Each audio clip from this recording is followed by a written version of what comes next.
जनताको रियल समस्यासँग वर्तमान राजनीतिक संस्थापनलाई सरकार छैन, उहाँहरूले सरकार राख्नुहुन्न। त्यसैले उहाँहरूबाट देश बन्दैन भन्ने कुरा हैन, देश बच्दैन। अहिले हिमाली क्षेत्रतिर पुरै इसाईकरण भइसक्यो, गुम्बाहरूलाई इसाईकरण गरिसकेका छ, हरेकका हातमा बाइबल पुर्याइएको छ। अब केही समयपछि बन्दुक वितरण हुँदैछ, हिमाली क्षेत्रमा बेग्लै राज्य खडा गर्ने, बेग्लै राज्य खडा गर्ने। मैले एकचोटि प्रचण्डजीलाई भने अब तपाईहरु माथि उठ्ने हो भने विगतको गल्ती, विगतको पापहरूको लागि जनतासँग क्षमा माग्दै हिन्दू राष्ट्रको पक्षमा उभिनु भयो भने तपाईहरुलाई जनताले अलिकता सिम्प्याथी राख्न सक्छन् भने मैले। अनि उहाँले भन्नुभयो अब हेर्नुस् भने कम्युनिस्ट भइहाल्छ, अब सिधै हिन्दू धर्म त कसरी भनौँ भन्नु। त त्यसो भएदेखि तपाईले चाहिँ कमसेकम जनमत संग्रहबाट निर्णय गरौँ त भन्न सक्नुहुन्छ नि भनेको। त्यसो भयो भने त हिन्दूहरूले जितिहाल्छ नि, कहाँ भन्ने त्यो मलाई भनेको थियो। उहाँलाई सबै थाहा छ हामी ज्यादती गरेका छौँ, हाम्रो शक्तिको स्रोत जनता होइन अर्कै हो भन्ने कुरा। त्यसो भएर जनता भन्ने शब्द कहीँ राख्नु छोड्दैन नि, सबै कुरा जनताको नाममा हो नि। तर रियालिटी के हो भने उहाँहरूको शक्तिको स्रोत अर्कै हो। अब देश यस्तो सङ्कटमा पर्यो भनेपछि पहिला राजाका पालामा मन्त्री भएका, प्रधानमन्त्री भएका, विभिन्न आकार प्रकारका जिम्मेवारी लिएका मानिसहरूलाई हामीले भेट्दा उहाँहरूलाई त हामीलाई भन्दा पनि ठुलो पीडा होला भन्ने परेको थियो। भेटको सुरुवातमै के कुराहरू आउन थाल्यो भने मलाई प्रधानमन्त्री बनाउने हो भनेदेखि चाहिँ हामी मिलेर जान सक्छौँ भन्ने कुरा आयो। कतिपयले चाहिँ मेरो स्पेस चाहिँ के हुन्छ त्यहाँ भनेर सोध्न थाल्यो। हामीले आफ्नो सन्तानलाई, छोराछोरीलाई यो हामी मारिन सक्छौँ, म मारिन सक्छु। एउटा ठुलो जोखिमपूर्ण यात्राको आरम्भमा हामी छौँ। मेरो ऋण यति छ, मेरो धन यति छ, मेरो साथी यो हो, मेरो दुश्मन यो हो भनेर सबै कुरा लेखेर डायरी चाहिँ सन्तानलाई जिम्मा लाएर हामी देशभक्तिको आन्दोलनमा समेटिन खोजेको मान्छे अनि हिजो राजाका पालामा प्रशस्त अवसर पाएका मानिसहरूलाई पनि यसमा जोडौँ भन्दाखेरि त उहाँहरू त के अरे आफ्नो स्पेस के हुने, आफ्नो चिन्ता गर्नेहरूबाट देशको चिन्ता हुन सक्दैन। आजको भन्दा हिजोकै अवस्था व्यवस्था ठिक रहेछ भन्ने ठाउँमा देशलाई पुर्याएको छ। यो तपाईँ हाम्रो प्रयासले पुर्याएको होइन। म शेरबहादुर देउवा, माधव नेपाल, प्रचण्ड, टी भट्टराई, केपी ओली लगायतलाई हार्दिक धन्यवाद दिन चाहन्छु। तपाईहरुको कारणले जनताले, मानिसले थाहा पाउन पाए कि देश कांग्रेस, कम्युनिस्ट, राप्रपा अर्को के मधेसी समूहबाट देश चल्दैन भन्ने कुरा हामीले प्रमाणित गर्दै आए। उहाँहरू आफैले प्रमाणित गरिदिनु भयो। आज बिना देश बच्दैन भन्थे, त्यो पनि होला होला जस्तो लाग्थ्यो। त्यति बेला चाहिँ होलै भन्ने थाहा थिएन मलाई। ४२ सालमा बहुदलीय व्यवस्था घोषणा हुने बित्तिकै कांग्रेस र कम्युनिस्ट भन्दा ठुला बहुदलवादी भएर निस्के भए ती त त्यतिसम्म पनि ठिकै थियो। 20६३ सालपछि गणतन्त्र आएको त गणतन्त्रवादी पञ्च रे, गणतन्त्रवादी पनि बन्न भ्याए भनेपछि राजाले कस्ता मान्छेलाई जिम्मेवारी दिएर अगाडि बढ्नु भएको छ। एउटा गम्भीर प्रश्न हो, कस्ता मानिसहरूलाई अगाडि लगाएर हिँड्नु भएको रहेछ। त्यसको कारणले अब हामी भ्रममा नपरौँ। अब पुराना कुराहरू बिर्सौँ पनि, छोडौँ पनि, सच्चिने प्रयास गरौँ। मैले बारम्बार भन्ने गर्छु, यो आफूलाई केन्द्रमा राख्ने मानिसहरूबाट देश केन्द्रमा जान सक्दैन, देशको हित हुन सक्दैन भन्ने कुरा एउटा सामान्य सिद्धान्त छ। जसलाई पृथ्वीको चिन्ता हुन्छ उनलाई देशको चिन्ता नहोला, जसलाई देशको चिन्ता छ उनलाई जिल्लाको चिन्ता नहोला, जसलाई जिल्लाको चिन्ता छ उनलाई गाउँको चिन्ता नहोला, जसलाई गाउँको चिन्ता छ उसलाई परिवारको चिन्ता नहोला, जसलाई परिवारको चिन्ता छ उसलाई आफ्नो चिन्ता हुँदैन, जसलाई आफ्नो चिन्ता छ उसलाई कसैको पनि चिन्ता हुँदैन। यो सामान्य सिद्धान्त हो र यस्ता मानिसहरूको पहिचान भइसकेका छ। एजेन्डा बोक्दैमा यी पनि हाम्रा मान्छे हुन् भन्ने नठानु। म त जेल पनि बसेको छु। आर्के दाई जस्तो 14 वर्ष नपाए पनि 1.5 वर्ष जति त बस्या हो। अनि 16 वर्ष उहाँ जेलमा बिताउनु, तर उहाँलाई लागेको जस्तो मुद्दा मलाई थिएन। त्यस कारणले पनि मलाई चाहिँ म चाहिँ 1.5 वर्ष मात्रै बस्नु पर्यो। यो पनि गौरवको कुरा होइन, मेरो बाध्यता थियो त्यो। अहिले यहाँ पछि भन्नु भएर बस्या नि होइन, त्यो त्यही बेलाको परिस्थितिमा पर्या हो। अनि त्यसबेला चाहिँ नि जेलमा मैले हेरेको अपराधीहरू राख्छ भन्ने सुनेको, जेलमा गएर हेर्छु त हामीभन्दा नि राम्रो राम्रो मान्छे पो बसिरहेको छ। तपाईँ के केसमा भन्यो, मेरो चाहिँ एउटालाई मैले ठुन्काइदिएको थिएँ भन्छ, हामी जस्तै मान्छे। अनि अर्को मान्छेलाई भेट्यो चोरी केस भन्छ, अर्कोलाई भन्यो डकैती भन्छ, हामी जस्तै मान्छे। तर सबैले आइतबारलाई आइतबारै भन्थे, सोमबारलाई सोमबारै भन्थे, शनिबारलाई शनिबारै भन्थे। यदि हामीले यो आइतबार भन्ने चाहिँ लिएकौँ भने भए त हत्यारा, लुटेरा, डकैती, चोर सबैको एकता हुने रहेछ कि। त्यसैले एजेन्डा बोकेर मात्रै हुँदैन, एजेन्डा हेर्दाखेरि चाहिँ अपराधीले पनि आइतबार माने जस्तै हो। हामीले तिनका पृष्ठभूमि पनि हेर्नु पर्यो, तिनका गतिविधि पनि हेर्नु पर्यो, तिनका नियत पनि हेर्नु पर्यो, चरित्र पनि हेर्नु पर्यो र तिनको दूरदर्शिता र इमानदारीको पनि जाँच हुनु पर्यो। सम्पूर्ण सत्ता शक्ति सामर्थ्य हातमा हुँदा राज संस्थाको अपरिहार्यता पुष्टि गर्न नसक्ने, नखोज्ने, त्यसलाई स्थापित गर्न नसक्नेहरू गइसकेपछि हामी फेरि ल्याउँछौँ भनेर चाहिँ सक्रिय भएको देखिन्छ। सक्रिय हुनु राम्रो कुरा हो, तर कति विश्वास गर्ने, कति भरोसा राख्ने भन्ने कुरा चाहिँ मुख्य प्रश्न हो। हामीले राजाको कारणले मात्रै राष्ट्रियताको कुरा उठाएको होइन, राष्ट्रियताको कारणले राजाको मुद्दा उठाएको। राष्ट्रलाई के चाहिन्छ त, यो राष्ट्र बस्नको लागि के चाहिन्छ भनेर हेर्दा के चाहिने रहेछ भन्ने कुरा हामीले आइडेन्टिफाई गर्दा राज संस्था एउटा अपरिहार्य पक्ष देखियो। त्यसका पछाडि अरू पनि छन्, धर्मसापेक्षता पनि हो, धर्मसापेक्षता अपरिहार्य पक्ष हो। एकीकृत सार्वभौम सत्ता अहिले त विखण्डन गरिएको छ, सार्वभौम सत्ताको 7 वटा विभाजन गरिएको छ। एकीकृत सार्वभौम सत्ता पनि नेपाली राष्ट्रियताको बलियो आधार हो। यस्ता 10 वटा आधारहरू छन् नेपाल उभिने। त्यसैले यहाँ अर्बौं खर्बौं लगानी गर्दाखेरि पनि हाम्रो देशमा गृहयुद्ध नहुने कारण के हो भने हामी जगैदेखि विभिन्न कारणले आपसमा मिलेर बसेका छौँ। पश्चिमाहरूले पछिल्लो समयमा लगानी गरेको हिसाब किताब गरियो भने अहिले केही संस्थाहरूले बाहिर ल्याउन थालेका छन्। ओपन सोसाइटीले चाहिँ आफ्नो वेबसाइटमा राखेका छ 3 अर्ब रुपैयाँ हामीले यो संविधान बनाउन खर्च गर्यौं। 3 अर्ब रुपैयाँमा 45 करोड पत्रकारलाई, 90 करोड वकिललाई,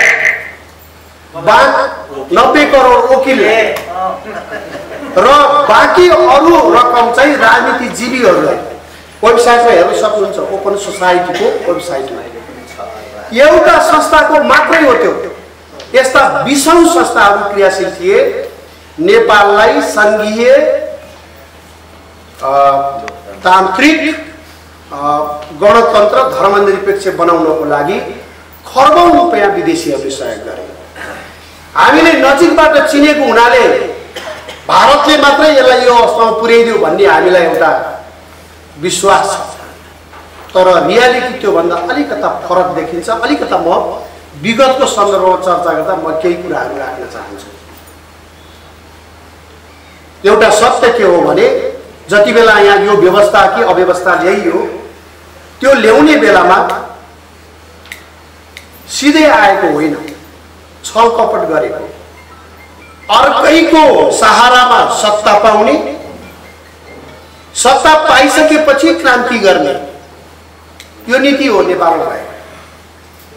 एजेन्डा सबै बोकेर, एजेन्डा अगाडि सारेर हामीले यस्तो राजनीतिक प्रणाली ल्याउने भनेर 63 सालको परिवर्तन गराइएको होइन। पहिला जसरी भए पनि सत्तामा पुग्ने, सत्तामा पुगिसकेपछि राजनीतिक क्रान्ति गर्ने भन्ने योजना अनुसार भएको। त्यसैले तपाईहरुले 12 बुँदे सम्झौतामा तपाईहरुले के पाउनुहुन्न भनेदेखि संघीयता, गणतन्त्र, धर्मनिरपेक्षता यी केही पनि पाउनुहुन्न। यी केही पनि कुरा लेखिएको छैन। लेखिएको भए यो पाउनुहुन्न थियो। लेखिएको भए यो आजको अव्यवस्था, आजको यो व्यवस्था, यो संविधान आउँदै थियो। त्यो एउटा रणनीतिक प्रयास थियो, रणनीतिक योजना थियो र यो योजनामा विभिन्न विदेशी शक्तिहरू निर्णायक भूमिकामा थिए। जब राजा वीरेन्द्रले मुस्ताङ विद्रोहमा खम्पा विद्रोहलाई नियन्त्रण गर्नको लागि पहल गर्नुभयो र खम्पा विद्रोहलाई समाप्त गर्नुभयो, एउटा छिमेकीको विरुद्ध अर्को छिमेकीलाई प्रयोग नगर्ने नीति उहाँले अवलम्बन गर्नुभयो। त्यसपछि राज संस्था छैन्जेलसम्म राज्य कमजोर नहुने, राज्य कमजोर नभइकन विदेशीको भूमिका स्थापित नहुने, यो ठहर भएपछि योजनाबद्ध रूपमा राज संस्थाको विरुद्धमा परिस्थितिलाई, रणनीतिलाई केन्द्रित गरियो। यो पनि हामीले यो आज म समयको अभावले गर्दा म धेरै व्याख्या गर्न सक्दिनँ, तर शीर्षक भए पनि भन्छु। मुस्ताङ विद्रोह समाप्त भइसकेपछि किन गाजामाथि लागु पदार्थ भएर प्रतिबन्ध लगाइयो?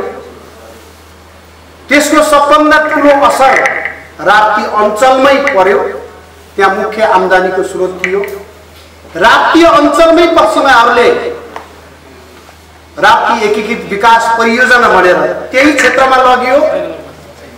अनि त्यो लामो समयदेखिको त्यहाँको उत्थानको लागि भएर लगानी भइसकेपछि त्यो परियोजना सकिने बित्तिकै त्यहीबाट माओवादीको हिंसात्मक युद्ध सुरु भयो। यो जम्मै कुरा जोडेर हेरेपछि हामी एउटा निष्कर्षमा पुग्न सक्छौँ।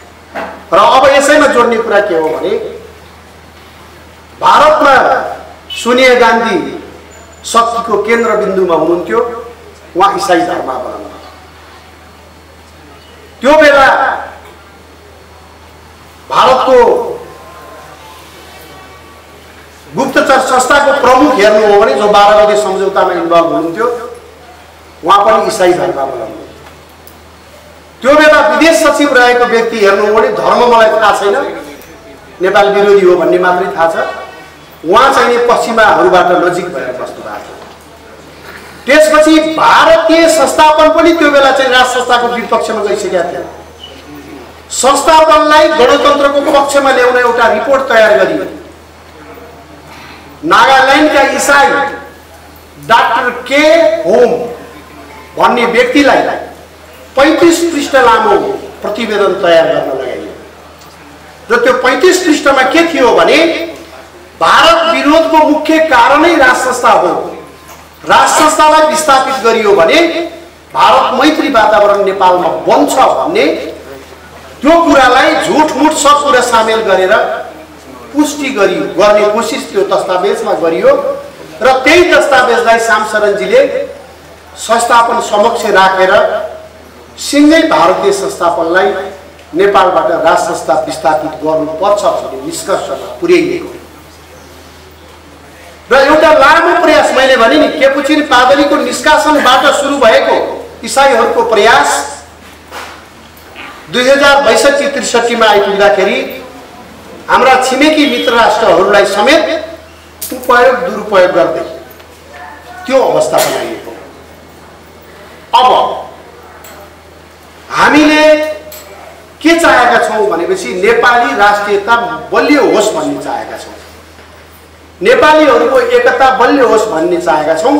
तर देश चाहिँ यति बेला यो संविधान बन्दै गर्दा र बन्ने क्रममा अहिले हिँडेको बाटो भनेको ठ्याक्कै विपरीत बाटोमा छ। हामी एकताको पक्षमा कुरा गर्छौँ, हामी प्रतिगामी, विखण्डनको पक्षमा कुरा गर्ने अग्रगामी। अनि नेपाली जनताले चाहिँ त्यसैलाई हो भएर ताली बजाउने परिस्थिति बनिरहेको छ। यद्यपि जनता भनेको न्युट्रल तटस्थ एउटा समूह हो। नेपालमा तटस्थ समूह चाहिँ कमजोर भएको छ। नेपालमा ग्याङहरू बलियो भएका छन्। ग्याङहरूको मिलाप र विलापको आधारमा, मिलाप र विभाजनको आधारमा राजनीति चाहिँ निर्देशित हुने गरेको छ। तर हामी धर्मको कुरा गर्छौँ, धर्मको कुरा गर्ने, धार्मिकताको कुरा गर्ने चाहिँ प्रतिगामी, अनि अधर्म र पापको कुरा गर्नेहरू चाहिँ अग्रगामी। अहिले भनिराखेको कुरा चाहिँ हामी सामाजिक सद्भाव र जातीय सद्भावको कुरा गर्छौँ।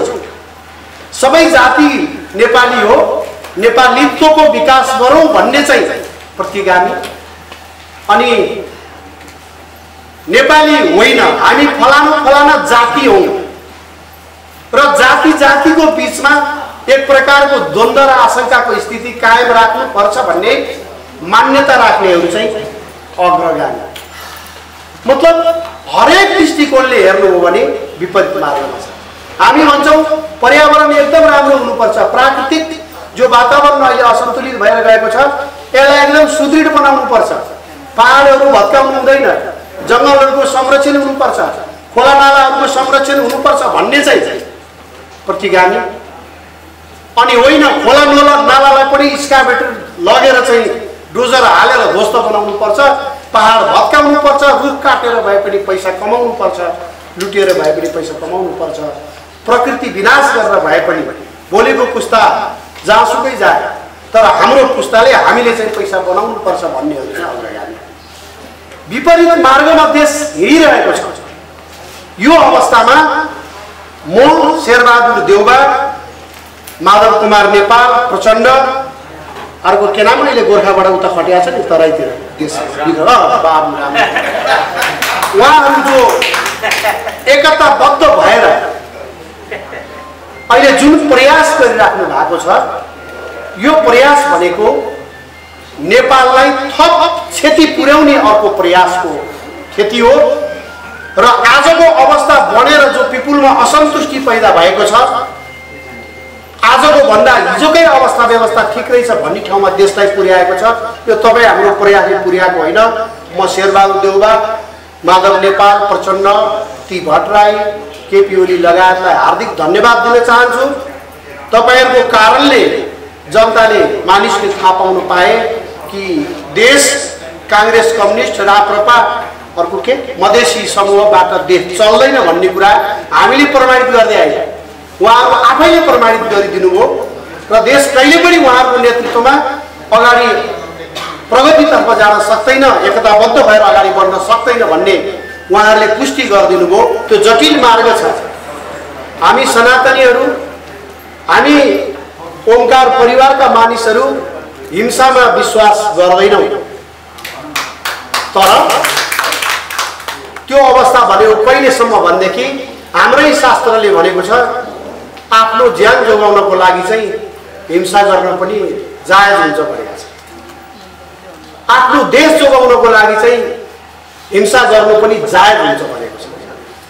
हामीलाई हिंसामा जान बाध्य पार्ने छैनन् भन्ने अझै पनि ठाउँ। हामीले बन्दुक उठाउनु नपर्ने परिस्थिति बनाइदिउन् भन्ने हामीले अपेक्षा राख्छौं, किनभने हाम्रो शास्त्रले हामीलाई हिंसाको बाटोमा सफर नजाऊ भनेको छ। हामी जादैनौं। जनतालाई कन्भिन्स गरेरै, जनतालाई काउन्सिलिङ गरेरै हामी एउटा देशको परिवर्तनको पक्षमा वातावरण बनाउन सक्छौं। तर अहिलेको स्थिति भन्या चाहिँ के हो भनेपछि केपी ओली एकजनाले संविधानको एउटा दुईटा अन्तर्वस्तुहरुमा फरक मत राख्नु। सम्भवतः हामी सबैले थाहा पायौं संहिताको बारेमा उहाँको रिजर्भेसन। उहाँले अलिकता पशुपतिमा एउटा जलरी के चढाउनु भएको थियो, राम मन्दिर भनेर एउटा त्यहाँ चितवनमा के बनाउनु भएको थियो, त्यसपछि पश्चिमाहरु उठिहाल्यो। यही केपीले संविधान समाप्त गर्ने भयो। अब हामीले संविधान रक्षाको लागि एकजुट बनाइदिनु पर्छ भन्ने ठाउँमा चाहिने देशलाई पुर्याइयो नि। त्यसैले कति सचेत छ अर्को पक्ष शत्रु पक्ष यो संविधानको रक्षाको लागि भन्ने कुरा हामीहरुले बुझ्नुपर्ने कुरा यहाँनिर छ। हामी कतिपयलाई लाग्छ हामीहरु तुरुन्तै गएर युट्युबमा उफ्रेपछि, हामीहरु तुरुन्तै गएर चाहिँ एउटा कुनै टेलिभिजनमा उफ्रेपछि र अर्को माइती घर स्थायी विरोध प्रदर्शन स्थल माइती घरमा चाहिँ गएर उफ्रिसकेपछि देश परिवर्तनको आधार बन्छ भन्ने भ्रममा हामी छौं। असम्भव। त्यसले फुर्सदको समयलाई सदुपयोग गर्न सक्छ, त्यसले कुनै पनि परिणाम ल्याउन सक्दैन। त्यसैले म सबै राष्ट्रवादी देशभक्त मान्यजन र मित्रजनहरूलाई के आग्रह गर्न चाहन्छु भने हामी अलिकता गम्भीर हुन जरुरी छ। हामी कहाँ त एउटा अर्कोलाई नटेर्ने हो। देवप्रकाश त्रिपाठीले अब यो चाहिँ राष्ट्रियतामा पुरा गर्यो। यो मान्छे त यसको जुङ्गा र अनुहार हेर्दा पनि भारत जस्तो देखिन्छ। त्यो भारतबाटै सञ्चालित होला भन्न भ्याइहाल्यो। त्यसपछि अर्को हेर्छ, अर्को आँखा अलि सानो छ भनेपछि यो चाइनिजहरूबाट सञ्चालित होला। हाम्रै भित्र उहाँहरूलाई कस्तो संविधान बनायो भन्ने कुरा थाहा छैन। अहिले हामी हरेकलाई भेटेर सोधौँ के त्यस्तो पो रहेछ संविधानमा भन्ने के बनाइ भन्ने थाहा छैन। त्यसैले त्यसरी त्यो अवस्थाबाट संविधान जारी गर्ने र अनि अहिले भनिएको के छ भनेपछि जनताको जनमतद्वारा जनप्रतिनिधिद्वारा बनाइएको संविधान भनिएको छ। अफगानिस्तानमा धर्मनिरपेक्षताको विरुद्धको लडाईँबाट सुरु भएको थियो, राष्ट्रियताको लडाईँबाट सुरु भएको थियो। यहाँ पनि बहुसंख्यक जनताको भावनालाई जबरजस्ती कुल्चेर जानु पर्यो।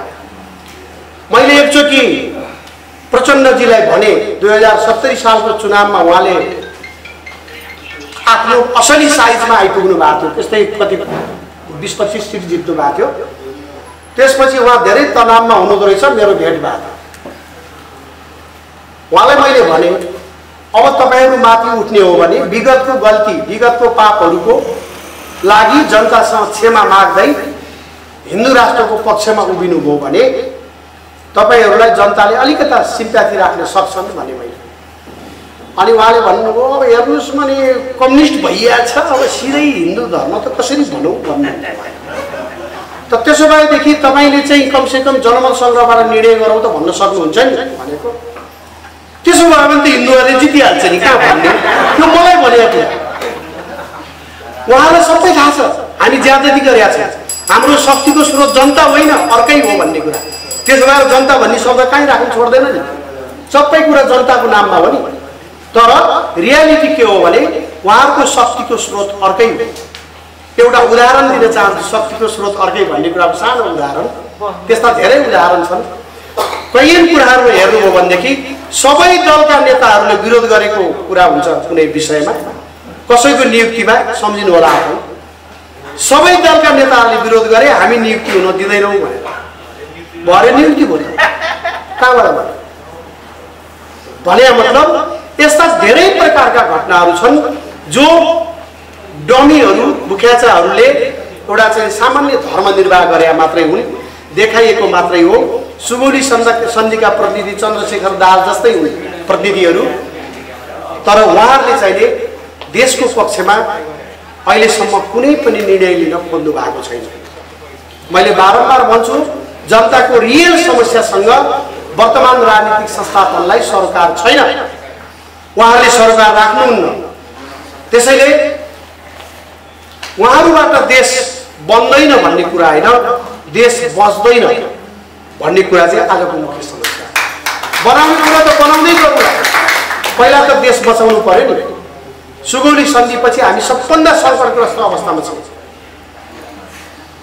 2007 सालको परिवर्तन, म एउटा प्रजातन्त्रको पक्षमा पनि भएको हुनाले 2007 सालको परिवर्तनलाई मैले आलोचना गर्ने गरेका छैन। तर त्यो आवरण, प्रजातन्त्रको आवरणमा के आयो भन्ने कुरालाई पनि हामीले बिर्सनु पर्यो। 7 सालको परिवर्तन लगत्तै के आयो? सबभन्दा पहिला त युएमएन आयो।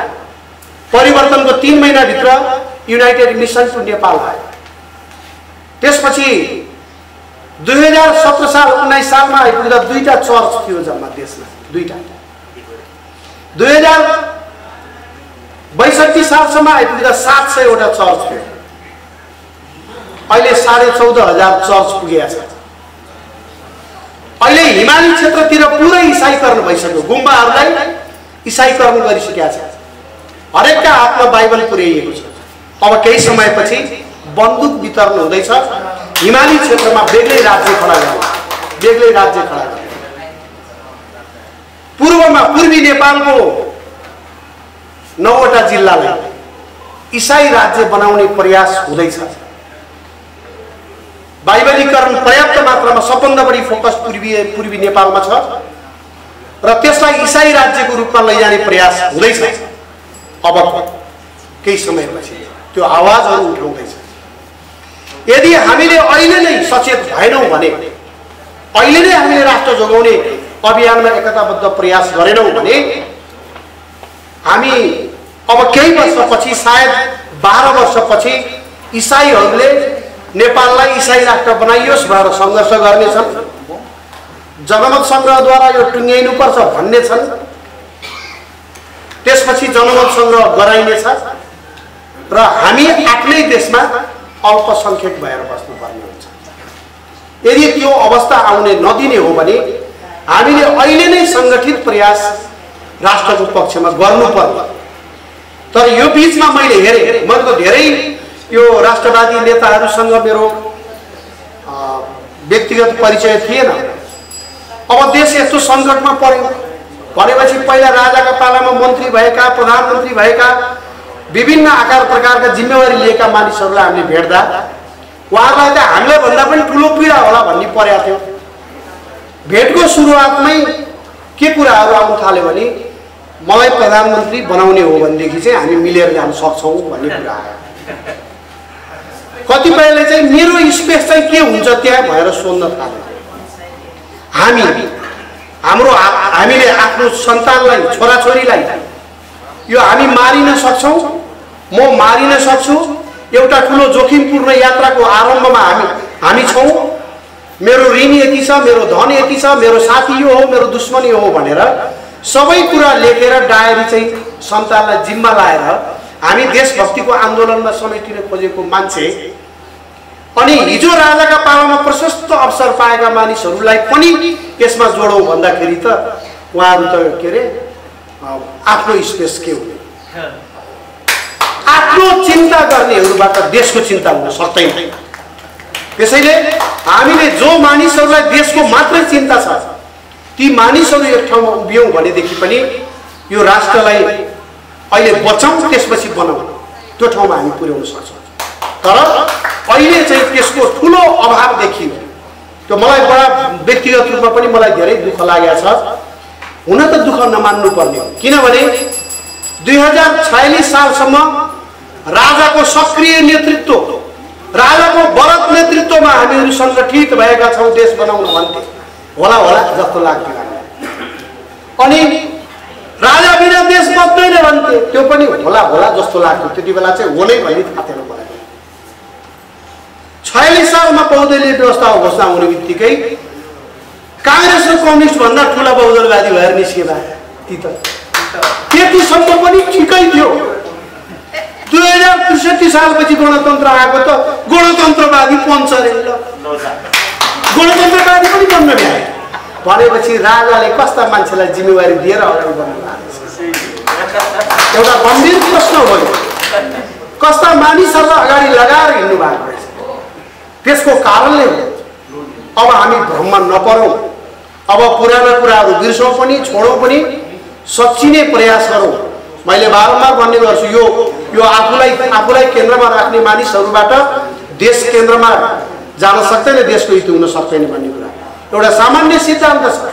जसलाई पृथ्वीको चिन्ता हुन्छ उसलाई देशको चिन्ता नहोला, जसलाई देशको चिन्ता छ उसलाई जिल्लाको चिन्ता नहोला, जसलाई जिल्लाको चिन्ता छ उसलाई गाउँको चिन्ता नहोला, जसलाई गाउँको चिन्ता छ उसलाई परिवारको चिन्ता नहोला, जसलाई परिवारको चिन्ता छ उसलाई आफ्नो चिन्ता हुँदैन, जसलाई आफ्नो चिन्ता छ उसलाई कसैको पनि चिन्ता हुँदैन। यो सामान्य सिद्धान्त हो र यस्ता मानिसहरूको पहिचान भइसकेका छ। एजेन्डा बोक्दैमा यी पनि हाम्रा मान्छे हुन् भन्ने नठानु। म त जेल पनि बसेको छु। आर्के दाई जस्तो 14 वर्ष नपाए पनि 1.5 वर्ष जति त बस्या हो। अनि 16 वर्ष उहाँ जेलमा बिताउनु, तर उहाँलाई लागेको जस्तो मुद्दा मलाई थिएन। त्यस कारणले पनि मलाई चाहिँ म चाहिँ 1.5 वर्ष मात्रै बस्नु पर्यो। यो पनि गौरवको कुरा होइन, मेरो बाध्यता थियो त्यो। अहिले यहाँ पछि भन्नु भएर बस्या नि होइन, त्यो त्यही बेलाको परिस्थितिमा पर्या हो। अनि त्यस बेला चाहिँ नि जेलमा मैले हेरेको अपराधीहरू राख्छ भन्ने सुनेको, जेलमा गएर हेर्छु त हामीभन्दा नि राम्रा मान्छे पो बसिरहेको छ। तपाईँ के केसमा भन्यो? मेरो चाहिँ एउटालाई मैले ठुन्काइदिएको थिएँ भन्छ, हामी जस्तै मान्छे। अनि अर्को मान्छेलाई भेट्यो चोरी केस भन्छ, अर्कोलाई भन्यो डकैती भन्छ, हामी जस्तै मान्छे। तर सबैले आइतबारलाई आइतबारै भन्थे, सोमबारलाई सोमबारै भन्थे, शनिबारलाई शनिबारै भन्थे।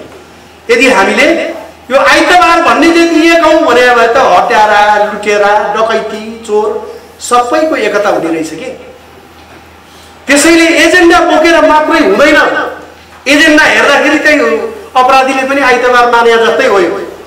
हामीले तिनका पृष्ठभूमि पनि हेर्नु पर्यो, तिनका गतिविधि पनि हेर्नु पर्यो, तिनका नियत पनि हेर्नु पर्यो, चरित्र पनि हेर्नु पर्यो र तिनको दूरदर्शिता र इमानदारीको पनि जाँच गर्नु पर्यो।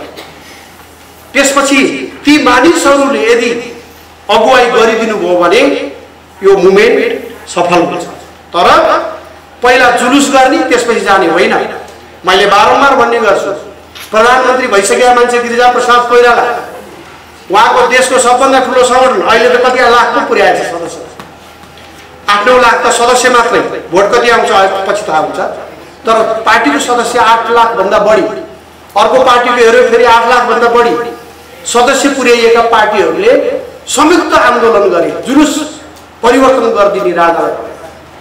रत्नपार्कमा 3 वर्षसम्म आन्दोलन गर्दा 300 भन्दा बढी मानिसको उपस्थिति पनि भएन, सफलता पनि मिलेन।